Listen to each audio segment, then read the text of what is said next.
وَإِذَا قَامُوا إِلَى الصَّلَاةِ قَامُوا كُسَالَى يُرَاءُونَ النَّاسَ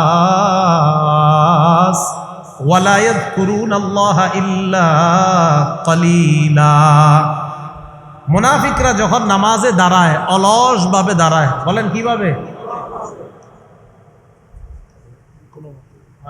ভাল লাগে না যে ইমাম সাহেব কি আপনি কেন এত নামাজ পড়ান, আরে শেষ করেন, মানে কোনো মতে, আরে হুজুর শেষ করেন, এত আপনি এত লম্বা কেরাত নিয়ে না, মানে মুখ দিয়ে না, কিন্তু ওর ওর অলসতার অঙ্গভঙ্গি বুঝায়, আরে হইছে শেষ করেন, অলস।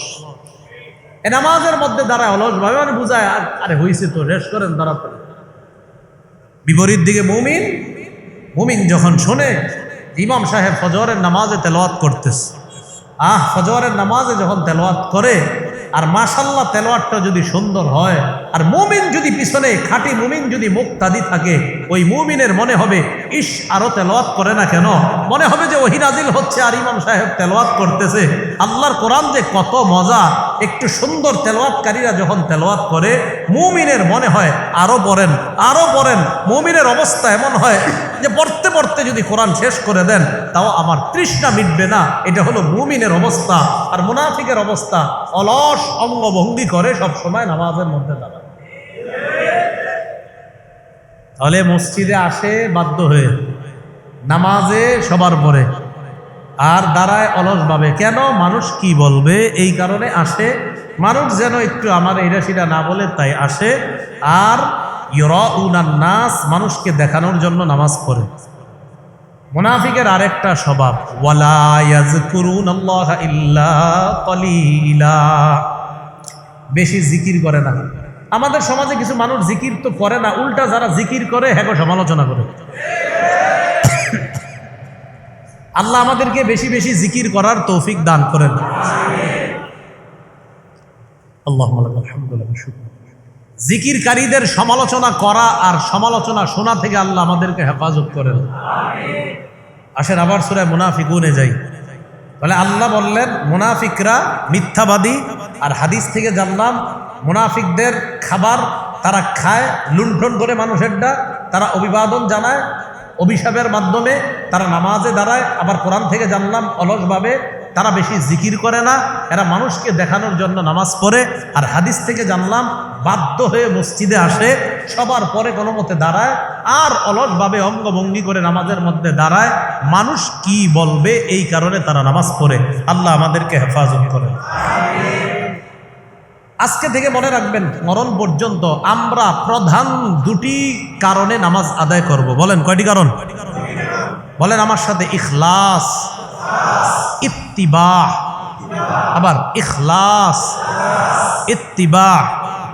এবার আমার সাথে বলেন, আল্লাহর জন্য নবীর পদ্ধতিতে মরণ পর্যন্ত সকল আমল করব ইনশাআল্লাহ।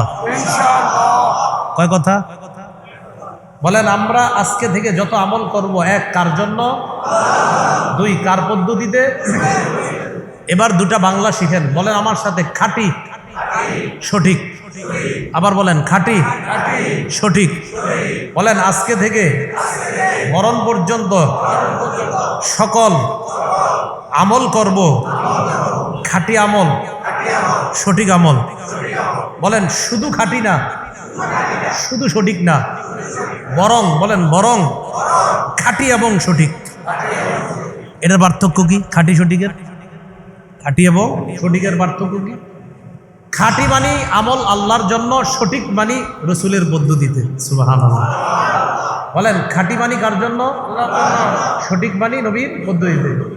ফজরের নামাজ ফরজ কয় রাকাত? ফরজ কয় রাকাত? ইমাম সাহেব 3 রাকাত পড়াইলেন। কেন 3 রাকাত পড়াইলে সিজদা কম হবে না বেশি? রুকু কম হবে না বেশি? সুবহানা রাব্বিয়াল আযীম কম হবে না বেশি? বেশি হইলে সওয়াব তো বেশি হবে, সমস্যা কি? হ্যাঁ, আমল আল্লাহর জন্যই করছি, কিন্তু নবীর পদ্ধতিতে হয় নাই। নবীর পদ্ধতি ফরজ 2 রাকাত। কয় রাকাত? 2 রাকাত। তাহলে শুধু খাঁটি হইলেও হবে না, শুধু সঠিক হলে হবে না, খাঁটি এবং সঠিক। খাঁটি মানি আল্লাহর জন্য, সঠিক মানি নবীর পদ্ধতিতে। আল্লাহ আমাদের সকলকে মরণ পর্যন্ত আল্লাহর জন্য নবীজির পদ্ধতিতে তথা খাঁটি এবং সঠিক আমল করার তৌফিক দান করেন। এবার আল্লাহ কি বলে দেখেন, মুনাফিকদের আরেকটা স্বভাব, ইত্তাখাযু আইমানাহুম জুন্নাতান ফাসাদ্দু আন সাবিলিল্লাহ ইন্নাহুম সাআ মা কানু ইয়ামালুন। মুনাফিকরা তাদের শপথকে ঢাল হিসাবে ব্যবহার করে। বলেন, মুনাফিকরা তাদের শপথকে কি হিসাবে ব্যবহার করে? ভাই তুই এই কাজ করলি কি লেগা? করি নাই। না তুমি তো এটা করছো, আল্লাহর কসম ভাই করি নাই, আসলে করছে। আসলে করছে তো যে মাত্র কইছে আল্লাহর শপথ, তখন বিশ্বাস করছে ও আসলে মনে করে নাই, কিন্তু আসলে করছে। মুনাফিকদের স্বভাব হলো তারা তাদের শপথকে ঢাল হিসাবে ব্যবহার করে। নবী ডাইকা কয়, এই তোমরা এটা বলছো, আল্লাহর কসম কইনি, আসলে কইছি। তো নবী যখন চিন্তা করে একটা মুমিন তো শপথ মিথ্যা বলতে পারে না, আসলে তো মুনাফিক। তো মুনাফিক যখন কয় আল্লাহর কসম হুজুর আমি এটা করি না, এটা করছি, নবী বিশ্বাস করে। ও আল্লাহর নামে কি কেউ মিথ্যা কথা কয়? তো মুনাফিকরা আল্লাহর নামটারে ঢাল হিসাবে ব্যবহার করে, শপথকে ঢাল হিসাবে ব্যবহার করে। মনে রাখবেন, আজকে থেকে মরণ পর্যন্ত সত্য কোনো কথায় আল্লাহর শপথ করব, মিথ্যা কথায় ভুলেও আল্লাহর শপথ করেন না। কারণ মিথ্যা কথায় আল্লাহর শপথটাকে ঢাল হিসাবে ব্যবহার করে কারা? আল্লাহ হেফাজত করেন। ভাই নেন, এটা নেন, বিশ্বাস করেন, আল্লাহর কসম ভিতরে কোনো সমস্যা নাই, কিন্তু পুরাটাই সমস্যা। তাহলে শপথ ঢাল হিসাবে ব্যবহার করা যাবে না। আল্লাহ আমাদেরকে হেফাজত করেন। ইন্নাহুম সাআ মা কানু ইয়ামালুন। আল্লাহ বলেন মুনাফিকরা যে কাজ করে তা কতই না মন্দ। এখন আল্লাহ বলে এটা কেন করে জানো? যালিকা বিআন্নাহুম আমানু সুম্মা কাফারু ফাতুবিআ আলা কুলুবিহিম ফাহুম লা ইয়াফকাহুন। এটা এই কারণে করে, তারা ঈমান আনে, আনার পর আবার কুফরি অবলম্বন করে, ফলে তাদের অন্তরে আল্লাহর পক্ষ থেকে মোহর মেরে দেওয়া হয়েছে, ফলে তারা বুঝে না। আল্লাহ আমাদেরকে মরণ পর্যন্ত ঈমানের উপর থাকার তৌফিক দান করুন, মোহর যেন মেরে না দেয়। এবার আল্লাহ বলেন, ওয়া ইযা রাআইতাহুম তু'জিবুকা আজসামুহুম। হাবিব, আপনি কিছু মুনাফিকদেরকে দেখলে মনে করেন কি তাদের কত বড় বড় শরীর, দেহ, ইস তারাও যদি আমার সাথে যুদ্ধে যাইতো। নবীজি চিন্তা করে, নবীজি তো মনে করে এরা মুমিন, তো এদের দেহ অনেক বড়। তা আল্লাহ কয়, হাবিব তাদের দেহ দেখলে তু'জিবুকা আজসামুহুম, তাদের শরীর আপনাকে মুগ্ধ করে, তাদের দেহের আকৃতি আপনাকে মুগ্ধ করে। ওয়া ইয়াকুলু তাসমা' লিকাউলিহিম, তারা কথা বললে আপনি মন দিয়া তাদের কথাও শোনেন। কেন? দেহ বড়, কথাও সুন্দর, চমৎকার কথা বলে তাই শোনেন। আল্লাহ বলে কাআন্নাহুম খুশুবুম মুসান্নাদা। আসলে এরা কেমন জানেন? এরা হলো দেয়ালের সাথে দাঁড় করায় রাখা কাঠের মতো, লম্বা লম্বা কতগুলো কাঠ খাড় করায় রাখলাম। বলেন তো এই কাঠগুলাকে যদি লাড়া দেই থাকবে না পড়বে? দাঁড় করায় রাখলে দাঁড়াবে না পড়ে যাবে? দাঁড়াবে। তাহলে এদেরকে দাঁড় করাইলে দাঁড়ায়, ফেলে দিলে পড়ে যায়। আল্লাহ কয় এই মুনাফিকরা আমার কাছে এই কাঠের মতোই, আপনার কাছে এত বড় শরীর, তাদের কথা খুব ভালো লাগে। আমি আল্লাহ বলে দিচ্ছি, এই মুনাফিকদের দেহ যতই বড় হোক, এদের কথা যত সুন্দর হোক, আমি আল্লাহর কাছে এরা হলো দেয়ালের সাথে দাঁড় করায় রাখা কাঠের মতো।